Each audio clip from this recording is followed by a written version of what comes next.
देश की संस्कृति और अध्यात्म से सराबोर हृदय है जिनका। मां नर्मदा नदी की 3500 किलोमीटर की लंबी पद यात्रा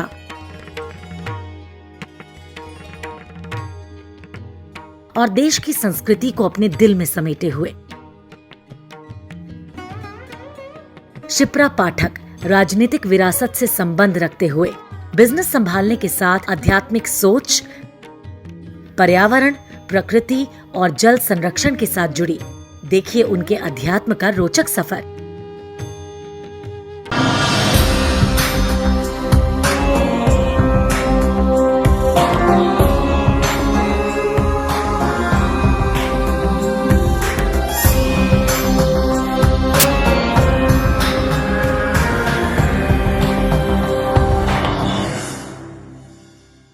वो नर्मदा की धार है, बसंत की बहार है, वो पर्व है आस्था का और बोध है आध्यात्म का। जी हाँ, आस्था की ऐसे ही प्रतीक है शिप्रा पाठक, जिन्होंने समाज में अध्यात्म को एक नया रूप दिया है। गृहस्थ जीवन में होने के बावजूद भी अध्यात्म की भक्ति में लीन शिप्रा पाठक पिछले कई सालों से जल संरक्षण और पर्यावरण संरक्षण को लेकर कई अच्छे सराहनीय कार्य कर रही हैं। तो आइए बिना देर किए अपने खास कार्यक्रम में उनका स्वागत करते हैं। शिप्रा जी, नर्मदे हर, कैसी हैं आप? नर्मदे हर, मैं ठीक हूँ। तो शिप्रा जी, मैं सबसे पहले आपसे आज यही जानना चाहूंगी कि आप पिछले इतने सालों से जल संरक्षण और पर्यावरण संरक्षण को लेकर काम कर रही हैं। सराहनीय कदम इसमें आपने उठाए हैं और काफी सक्सेस भी इसमें आपने हासिल किया है। आपको क्यों लगा और कब आपने सोचा कि आपको ये करना चाहिए? मैंने नर्मदा जी की पैदल परिक्रमा की थी और उस परिक्रमा में जब मैं एक भिक्षुक की तरह चल रही थी तो एक जल स्रोत ने ही मुझे 3 महीने पाला पोसा, बड़ा किया और मेरी देखभाल की। और उस समय मुझे ये बात समझ आई कि अगर हम अपनी उन नदियों को, उस पर्यावरण को ठीक से जीवित रख पाए तो हमारे जीवन की आधी से अधिक समस्याएं अपने आप स्वतः ही समाप्त हो जाएंगी। और इसी सोच से मुझे लगा कि जल संरक्षण पे अब काम करने की ऐसी ज़रूरत है कि धरातल पे उतर के काम करना चाहिए। शिप्रा जी, हमारे समाज में बहुत सारी ऐसी परेशानियां हैं जिन पे अपने लेवल पे काम होने की ज़रूरत है, पर आपने स्पेसिफिकली जल संरक्षण और पर्यावरण संरक्षण को चुना, क्यों? शायद मैं समझ गई हूँ कि जल है तो जीवन है। नमिता, कैसे है कि आप लोग उन भगवानों को मानते हो जो आपने नहीं देखे हैं, और मैं उस भगवान को मानती हूँ जिसने को मैंने जीवंत देखा है। पृथ्वी, आकाश, जल, अग्नि, ये वो भगवान है जो हमें जीवन देते हैं। क्या आप अपना जीवन बिना वायु के 1 मिनट से अधिक सोच सकती हो? बिल्कुल भी नहीं, क्योंकि हमारा शरीर ही इन 5 तत्वों से मिलाकर बना। क्या आप 1 दिन से अधिक बिना जल के अपना जीवन सोच सकती हो? बिल्कुल नहीं। तो देवता कौन है? जो हमेशा दे, जो सदैव आपको दे रहा है, वो देवता है। बाद में हमने अपनी कल्पनाओं से और कुछ कथाओं से सांकेतिक होके कुछ देवता बनाए हैं। जैसे स्थान में भी आपने देखा होगा, गांव-गांव में कुछ देवताएं होते हैं, लेकिन मेरे लिए देवता है जो पंच तत्व हैं। तो मैं हमेशा पंच तत्वों को महत्व देती हूँ और मेरे जीवन का ध्येय होगा कि उन पंच तत्वों के बचाव के लिए, संरक्षण के लिए, और वो और तीव्र और स्वच्छ बन सके, इसके लिए मैं जो कर सकती हूँ करूँ। शिप्रा जी, वैसे तो हमारी सोसाइटी में इक्वालिटी की बहुत सी बातें होती हैं, लेकिन जब एक महिला धरातल पे, इनिशियल लेवल पे, ग्राउंड लेवल पे अपने आप चल के किसी काम को करती है तो उसको एक मेल के मुकाबले बहुत सारी और चुनौतियों को फेस करना पड़ता है। आपके लिए वो चुनौतियां कौन सी रही? सबसे पहले तो आपका आभार कि आपने उस पीड़ा को समझा जो बाहर से किसी को नहीं दिखती। बाहर से ये देखना बहुत अच्छा लगता है कि आप प्रकृति, पर्यावरण और जल के लिए कार्य कर रही हैं, बड़ा सराहनीय है। लेकिन उस कार्य को करने के लिए मैं जंगलों में जा रही हूँ, मैं आधी नदी में खड़ी हो रही हूँ, मैं झरनों के बीच खड़ी हो रही हूँ, मैं अकेले पूरा भ्रमण कर रही हूँ, और इसमें परिवार से लेकर समाज तक का एक दबाव तो मेरे ऊपर रहता ही है। तो निसंदेह बहुत मुश्किल है, चुनौतीपूर्ण है, जोखिम भरा है, लेकिन मैं आध्यात्मिक हूँ। और मैंने अपनी बुक में भी एक ये लाइन लिखी थी कि जो अस्तित्व को स्वयं को सौंप देता है, अस्तित्व उसकी स्वयं रक्षा करता है। क्या कभी आपने किसी से सपोर्ट की एक्सपेक्टेशन नहीं की, या फिर मैं ये भी जानना चाहूंगी किसी ने खुद आकर आपको सपोर्ट करने की कोशिश की जल संरक्षण के लिए जो आपने कार्य किया, या पर्यावरण संरक्षण को लेकर जो आपने काम किए? बिल्कुल नहीं, मैंने हमेशा आशा की कि मैं जो ये सकारात्मक कार्य कर रही हूँ लोग सामने से आएँ और मेरी मदद करें। मैंने किसी को ना नहीं कहा, क्योंकि अकेले करना ये संभव नहीं है। लेकिन उसके लिए पर्टिकुलर मैंने कोई मेंबर या टीम नहीं बनाई, क्योंकि फिर ये बहुत बाध्य हो जाता है। मैं तो पूरी पृथ्वी, पूरी भूमि, पूरी सृष्टि को आमंत्रण देती हूँ कि आइए और मेरे साथ धरातल पे उतरिए। जब माँ अपने बच्चे को पालती है, पोसती है, या उसकी रक्षा किसी ऐसी चीज़ों से करती है जो उसके बच्चे के लिए ठीक नहीं, तो वो प्रतिष्ठा पाने को नहीं करती है। वो अपने बच्चे को प्रेम करती है, इसलिए करती है। वो चाहती है कि उसका बच्चा बड़ा हो और प्रतिष्ठावान बने, उसका नाम हो, इसलिए वो उसकी रक्षा करती है। तो मैं भी इस पर्यावरण, प्रकृति और जल संरक्षण का जो काम कर रही हूँ, वो किसी नाम, धन या काम के लिए नहीं कर रही हूँ। मुझे लगता है ये मेरा धर्म है, कम से कम अपने शिप्रा होने को ही मैं सार्थक कर पाऊँ। शिप्रा जी, मैं जानना चाहूंगी कि अब तक जो आपने जल संरक्षण के लिए कार्य किए हैं समाज में, उसमें आपको कितनी कामयाबी हासिल हुई? सबसे पहले तो मैं आपको बताऊं कि कामयाबी पाने के लिए मैं ये नहीं कर रही हूँ। हाँ, आत्मसंतुष्टि के लिए अवश्य कर रही हूँ। तो हर रात सोते समय मैं ये आकलन ज़रूर करती हूँ कि आज मैंने क्या किया, या क्या कमी रह गई, या थोड़ा सा क्या करने से इस चीज़ में और बढ़ावा मिलता है। तो मैंने बहुत छोटे स्तर पर ये काम शुरू किया है। मैं घाट घाट जाती हूँ। आपने अमूमन देखा होगा कि कई घाटों पे छोटे छोटे बच्चे होते हैं जो खुद ही पानी से खेलते खेलते तैराकी सीख जाते हैं। मैंने उन बच्चों को ट्रेंड किया, उनके साथ बैठी, उनको चॉकलेट्स दिए, फल दिए, उनको कपड़े दिए, उनकी एक टीम बनाई। स्पेशली उत्तराखंड में हर घाट पे मेरी 8-10 बच्चों की वो टीम है जिनको इस बात पे दीक्षित और शिक्षित किया गया कि आप किसी को भी जल में पॉलीथीन नहीं डालने देंगे, किसी को शैम्पू नहीं करने देंगे। ये आपका घर है, जैसे आप अपने घर की रक्षा करते हैं वैसे ही आपको अपने उन घाटों की रक्षा करनी है जो माँ आपका खिलौना भी है और माँ भी है। और आप यकीन मानिए कि 15 दिन के उनके इस सेशन के बाद उनमें इतना सुधार था कि मैं हर दिन जब शाम में जाती थी, वो मेरे साथ साफ भी करते थे गंगा को, किसी को गंदा भी नहीं करने देते थे, और घाटों की दशा और दिशा सब बदल गई। जो काम कॉन्वेंट में पड़े हुए मेरे ख्याल से बच्चों को आप कई साल सिखाते हो, मगर वो जब गंगा जी जाते हैं तो वो उसमें कुछ ना कुछ डाल ही देते हैं, वो काम वहाँ के बिना पढ़े लिखे बच्चों ने कर दिया। बहुत छोटा कदम था मेरा, लेकिन मुझे लगता है कि हर घाट पे ऐसे 8-10 वॉलंटियर्स तैयार हैं अब जो गंदा नहीं करने देंगे। आपने बच्चों की बात की। बच्चे हमारे देश का फ्यूचर होते हैं, उनका साथ मिलना अनिवार्य होता है और वो आपको मिल भी रहा है। लेकिन ग्राउंड लेवल पे लोकल लोगों का, जैसे आपने कहा कि आपने उत्तराखंड के लिए इतना काम किया है, आपने घाटों की सफाई को लेकर काम किया है, तो वो इनिशियल लेवल पे लोग आपको कितना सपोर्ट करते हैं, वहाँ पे उनका क्या रोल रहता है?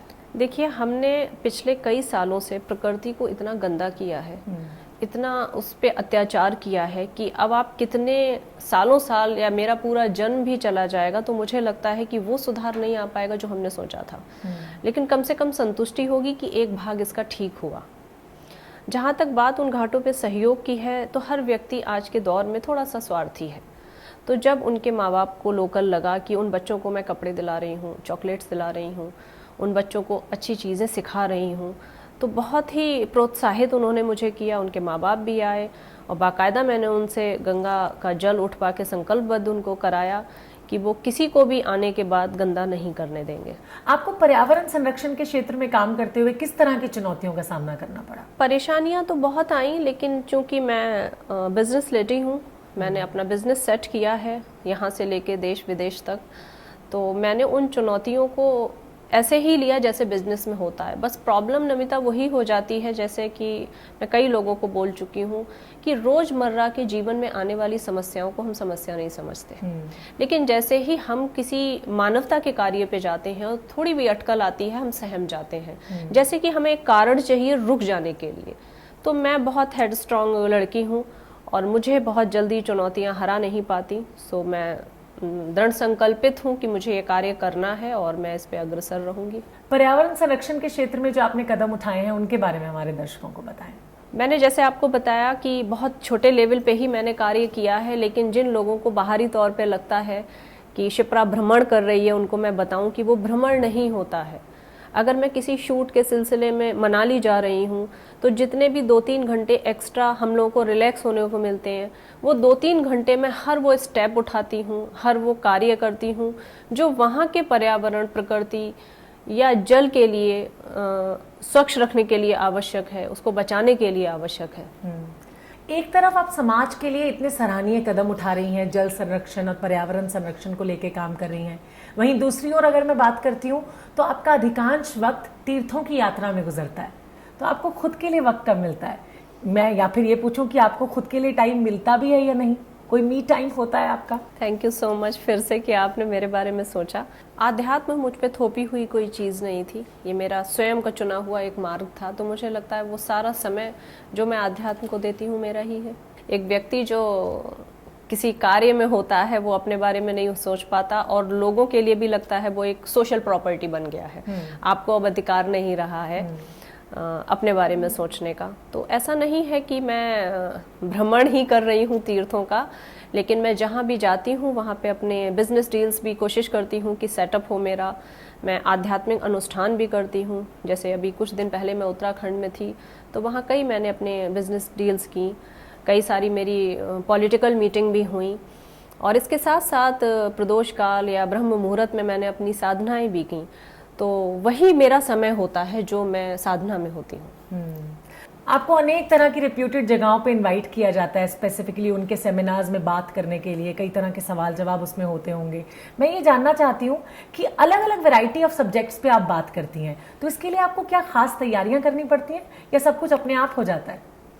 बिल्कुल, सब अपने आप ही हो जाता है। आपके प्रश्न में ही आपका उत्तर है, ये बात बिल्कुल ठीक है कि मैं अपने नाम की तरह शिप्रा ही हूँ। जैसे नदी अपने बहाव में बहती रहती है, कोई चट्टान आती है तो उसको भी उछल के कूद के बह जाती है और कोई भी उसका मार्ग नहीं रोकता। लेकिन हाँ, एक नदी में एक मानवीय जीवन में थोड़ा सा अंतर तो हो जाता है, और ये नर्मदा जी की कृपा है कि बहुत भारत के हर कोने से दूर दूर से ऐसे इनविटेशन आते हैं जिस पे वो मेरे लेक्चर रखते हैं। तो निसंदेह उन्होंने देखा होगा कि मैंने ऐसा कुछ धरातल पे किया है, इसलिए वो मुझे बुलाते हैं। और ये बहुत ही भावुक क्षण होता है मेरे लिए कि जहाँ बड़े बड़े मिनिस्टर्स और ऐसे लोग जिन्होंने अपना एक नाम, अपना काम, अपनी प्रतिष्ठा समाज में बना चुके हैं, उनके बीच उम्र, अनुभव, ज्ञान, बुद्धि, विवेक सबसे कम मैं अपने आप को आंकती हूँ। और जब मैं बोलती हूँ और वो सुन रहे होते हैं तो ये सच में एक चुनौतीपूर्ण होता है। एक मेंटली प्रेशर होता है इस बात का, लेकिन सुखद भी होता है। अच्छी बात कही आपने। मैंने आपके कई ऑनलाइन शोज देखे हैं शिप्रा जी। एक जो मुझे बड़ा स्पेशल शो लगा वो था जिसमें आप गंगा तट पे बैठ के लंदन के एक इंसान से बात कर रही थी। वो काफी एजुकेटेड थे, ऑक्सफोर्ड यूनिवर्सिटी से वो पढ़े लिखे हुए थे, और दूसरी तरफ आप साधुओं से भी बात करती हैं। तो गंगा तट पे बैठ के आप जब लंदन में बात कर रही थी, उसकी कोई खास वजह थी? मुझे लगा कि गंगा से मुझे सबको साक्षात्कार कराना चाहिए था, इसलिए मैंने गंगा का तट चुना। मुझे लगता है कि स्त्री ही स्त्री के मन के सारे भाव को समझ सकती है। तो जो चीज़ें बाहर से ये दिख रही हैं कि अरे शिप्रा बड़ी तर्कपूर्ण है और किसी से भी बात कर सकती है, ये इतना आसान निजी जीवन में नहीं होता है कि एक तरफ आप किसी ऑक्सफोर्ड से पढ़े हुए व्यक्ति से लंदन में बात करो और दूसरी तरफ आप नर्मदा खंड में बसी हुई एक ऐसी सौम्य सरल साध्वी दीदी से बात करो। भाषा बदल जाती है, वाणी बदल जाती है, सोच विचार बदल जाते हैं। लेकिन एक चीज़ मैंने अपने आप से बांध के रखी हुई थी कि अध्यात्म मेरी धरातल है, पर्यावरण में मेरे लिए मेरे एक शरीर में बहने वाले खून की तरह है। तो इन चीज़ों को मुझे जीवंत रखना है। तो आपने अगर दोनों ही इंटरव्यू देखे हैं तो एक कॉमन चीज़ आपने देखी होगी कि दोनों ही गंगा के तट से हैं। तो उसमें यह था कि एक मैसेज था वो लोगों के लिए कि चाहे ऑक्सफोर्ड हो सामने या नर्मदा खंड हो, चाहे मैं प्रधानमंत्री जी से बात कर रही हूँ या मैं एक मजदूर से बात कर रही हूँ, मेरी धरातल हमेशा ही जल स्रोत रहे। क्या बात है! इतनी कम उम्र में इतना रिकॉग्निशन आपको मिला है, इतनी रेप्यूटेड जगहों से इनविटेशन आपको मिलता है, तो कैसा लगता है, कैसी होती है वो फीलिंग? हाँ, निसंदेह बहुत प्रफुल्लित करता है, प्रसन्नता देता है। और हमेशा व्यक्ति को ऐसे ही कार्य करने चाहिए जिससे उसका घर, उसका समाज, उसका परिवार का गौरव बढ़े। और हमारी सभ्यता संस्कृति भी ऐसी ही थी। अगर आपने थोड़े से भी शास्त्र पढ़े हैं या सुने होंगे तो भागीरथ जो थे वो गंगा को तपस्या करके पृथ्वी पे लेके आए थे। और it's not about only Bhagirath, उनके पहले न जाने कितनी पीढ़ियां थीं जो तपस्या करती रहीं और मृत्यु होती रही उनकी, लेकिन वो दृढ़ संकल्प थे कि उनके पितरों के लिए गंगा पृथ्वी पे उतरे। तो हम ऐसी ही एक सभ्यता संस्कृति के अंश हैं, जिसमें अपने पितरों के लिए, अपने समाज के लिए, अपने पर्यावरण, सनातन धर्म, संस्कृति के लिए हमें अपना जीवन देना चाहिए, जो कि हमारे पूर्वजों ने भी किया है। आप चतुर्मास और अधिक मास को पूरे विधि विधान से करती हैं शिप्रा जी, तो क्या खास इसमें आपके लिए रहता है, कैसे मनाती हैं आप इसे? मुझे लगता है अपनी संस्कृति की हर चीज़ों को हमें विधि पूर्वक ही मनाना चाहिए। आप जब भी आध्यात्मिक बात करेंगी, मैं उसको व्यवहारिकता से ज़रूर तुलना करूंगी और ये कहना चाहूँगी कि आप लोग भी सैटरडे संडे मनाते हैं, आप लोग भी Valentine's day, women's day, daughters' day मनाते हैं। तो जब ये सारे डे मनाए जाते हैं जो एक व्यवहारिक आदमी मना रहा है, एक व्यवहारिक इंसान बना रहा है, तो आध्यात्मिक व्यक्ति भी दुर्गा अष्टमी, श्री कृष्ण जन्माष्टमी, शिव तेरस, चातुर्मास, अधिक मास, इन सबको मनाता है और मनाना चाहिए। थोड़ा सा दुर्भाग्यपूर्ण है कि अधिक मास और चातुर्मास, जिसका बहुत अधिक महत्व है हमारे शास्त्रों में, और ये कहीं विलुप्त हो गया है। तो मैं अपने एक चातुर्मास के लिए गंगा के तट पे गई थी। गंगा के तट पे मैंने अपना प्रथम चातुर्मास किया था और काफ़ी जागरूकता मैंने उसकी फैलाई थी। बार बार किसी भी बात को ये कहने के लिए मुझे बहुत ही ग्लानि होती है कि अब तो विज्ञान ने ये प्रूव कर दिया है, अब तो वैज्ञानिक ये कहते हैं, ये कह के हम खुद ही अपनी संस्कृति को नीचा गिराते हैं। हमें किसी विज्ञान की ज़रूरत नहीं है अपनी संस्कृति को साबित करने के लिए, लेकिन चूंकि उसी से ही आज के युवा समझते हैं, तो कहना पड़ता है कि जो 4 महीने हम कहते हैं कि देवता सोने गए और अब देवता उठने वाले हैं, अगर आप इसको दूसरी दृष्टि से भी देखेंगे तो पृथ्वी एक अलग तरीके से घूमती है, जो हमारे शारीरिक मानसिक विकास के लिए, हमारे आध्यात्मिक विकास के लिए वो समय बहुत अच्छा होता है। तो मैं चाहती हूँ कि हमारी युवा पीढ़ी इससे जुड़े और ये ना सोचे कि आध्यात्म सिर्फ वृद्धों का विषय है, आध्यात्म सिर्फ एक उदासीन विषय है। आध्यात्म वो विषय है जो हमारा उत्थान करेगा। शिप्रा जी, जल संरक्षण और पर्यावरण संरक्षण को लेके एक और छोटा सा सवाल मैं आपसे करना चाहूंगी। वो ये कि एज अ कॉमन पर्सन, अगर मैं हूं या कोई और है समाज में, तो हमें अपने इनिशियल लेवल पे क्या ऐसा करना चाहिए जिससे हम एनवायरनमेंट की सेफ्टी कर सकें और पानी को भी हम बचा सकें एट द सेम पॉइंट? बहुत अच्छा प्रश्न है आपका और मुझे पूरी आशा है कि आप फॉलो भी करोगे और आपके जैसे लोग होंगे तो चीज़ें बहुत जल्दी बेहतर हो जाएंगी। हमें कुछ भी नहीं करना है, बस हमें उसे बर्बाद नहीं करना है। मुझे लगता है आपने पहले के ज़माने में देखा होगा कि जो घर होता है उस घर को हमने बांट रखा था कि एक पुरुष होता था, वो अपने खेत पे जाता था, वो किसान होता था, एक महिला होती थी, वो रसोई संभालती थी, और जो बच्चे होते थे वो उछल कूद में घर के बाकी काम कर जाते थे। ये विभाजन होता था। अब वो समय आ गया है कि हमने प्रकृति को इतना विषाक्त बना दिया कि उसने बदले में हमें इतना तनाव दिया है कि अगर आज आप सर्वे करेंगे तो सबसे ज़्यादा तनाव के ही रोगी आपको मिलेंगे। अब समय आ गया है कि हर घर से एक व्यक्ति इतना जागरूक हो जो कम से कम अपने जीवन में पर्यावरण, प्रकृति और जल के प्रति संवेदनशील हो जाए। तो बहुत छोटे छोटे इनपुट्स हमें निकालने हैं, प्लास्टिक प्रयोग नहीं करनी है, जो सोशल मीडिया के द्वारा बहुत फैलाया भी जा रहा है। हम सब जागरूक भी हैं। पानी जितना ज़रूरी है उतना हमें लेना है। आपने देखा होगा, शायद मेरी इस कथन को बड़ा क्रिटिसाइज भी किया जाए, कि बीच में कई सारे ऐसे डाइट चार्ट चले थे जिसमें कहा जाता था 8-10 लीटर पानी पियो, आप ग्लो करोगे, ये करोगे। मैं अपने ही घर में कई कजिन्स को देखती थी कि वो पी रही हैं, उनसे पिया नहीं जा रहा है, बट खूबसूरत दिखने के लिए पी रही हैं। पता नहीं ये चीज़ें कहाँ से निकली हैं, ये किसने मार्केट की हैं। आपकी बॉडी आपसे खुद मांगती है जो चाहिए। आपको जब प्यास लगेगी, इतना सुंदर तंत्र ईश्वर ने बनाया है, आपको भूख लगेगी, आपका दिमाग बिल्कुल वैसे कहता है जैसे आपकी माँ आपको फोन पे कहती है कि भाई खाना खा लेना। इसके लिए आपको 8-10 गिलास पीने की आवश्यकता नहीं है। हाँ, प्यास लग रही है तो जरूर पीजिए। तो ये सब एक ऐसा एक तंत्र चल गया था जिसका जाल बिछ गया था। तो हमें छोटे छोटे इनपुट करने हैं जो सबको पता भी हैं। प्रॉब्लम सिर्फ इतनी है कि वो धरातल पे उतर नहीं रहा है। सबको पता है प्लास्टिक से पृथ्वी खत्म हो रही है, लेकिन हमारे हर घर में अभी भी प्लास्टिक यूज होती है कहीं ना कहीं। कोई चोरी छुपे कर रहा है, कोई खुलेआम कर रहा है, कोई ऐसे कर रहा है कि पता ना चले। तो अब आज का जो समाज है वो सर्वाधिक जागरूक समाज है। इस समाज को कुछ भी समझाने बताने की आवश्यकता नहीं है। बस आई विश कि उनकी आत्मा थोड़ी जगे और वो उस पृथ्वी को, जो भूमि माँ थी हमारे लिए, जिसने हमें पाला पोसा और जो आज भी हमारा बोझ उठाती है, अब समय आया है कि संतान के रूप में हम उसकी भूमि को बचाएं, एक अच्छी संतान बने और हर वो कार्य करें जिससे वो भूमि बच सके। वेरी नाइस शिप्रा जी। देखिए, आपका नाम शिप्रा है, नर्मदा नदी की आप परिक्रमा कर चुकी हैं, जल संरक्षण के लिए इतने सराहनीय कार्य आप कर चुकी हैं, कदम उठा चुकी हैं, समाज को आप अवेयर कर रही हैं कहीं ना कहीं। मुझे पर्सनली लगता है कि आपको तो वाटर वुमन का खिताब मिलना चाहिए। आपको कभी ऐसा नहीं लगा?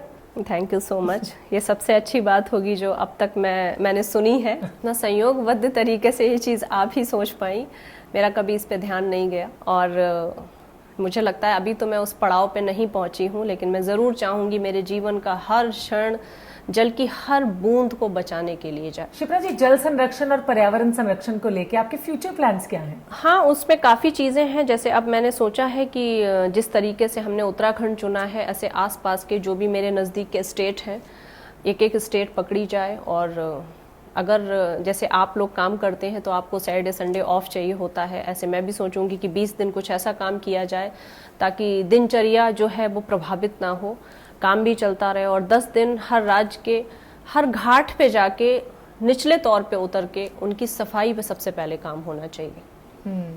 बहुत अच्छी बात की आपने। बहुत बहुत शुक्रिया आपका शिप्रा जी कि आपने इतनी खास जानकारी हमारे दर्शकों के साथ शेयर की। साथ साथ जो समाज में लोग रह रहे हैं उनको ये बताया कि किस तरह से वो जल संरक्षण और पर्यावरण संरक्षण के लिए काम करें, क्योंकि कुछ रिसोर्सेज ऐसे होते हैं जिन्हें प्रोटेक्ट करना हमारी सोशल रिस्पॉन्सिबिलिटी बनता है। Thank you so much. Narmade हर शिप्रा जी। नर्मदे हर। एंड आई थिंक कि अगर हम सब मिलकर अपने घर से शुरुआत करें, एक एक कदम आगे बढ़ाएं, तो जरूर इस दिशा में काम कर सकते हैं। और हमें करना भी चाहिए क्योंकि ये हमारी जिम्मेदारी बनती है। वैसे आज हम अपनी तरफ से शिप्रा पाठक जी को ना वाटर वुमन का खिताब जरूर देना चाहेंगे, क्योंकि इतने सराहनीय कदम इन्होंने जो उठाए हैं जल संरक्षण की दिशा में। आप भी ऐसा कर सकते हैं। जानते हैं कैसे? शिप्रा पाठक नर्मदे हर के फेसबुक पेज को फॉलो करके और यूट्यूब चैनल को सब्सक्राइब करके जरूर कीजिए। और हम चाहते हैं कि आप अपना प्यार, अपना भरोसा इन्हें जरूर दें। और इनके बारे में कोई भी खास जानकारी चाहिए आपको यहाँ पर मिल जाएगी। फिलहाल हमें इजाजत दीजिए। आप सब अपना, अपने परिवार का, समाज का एज अ होल जरूर ख्याल रखें। नर्मदे हर जीवन भर।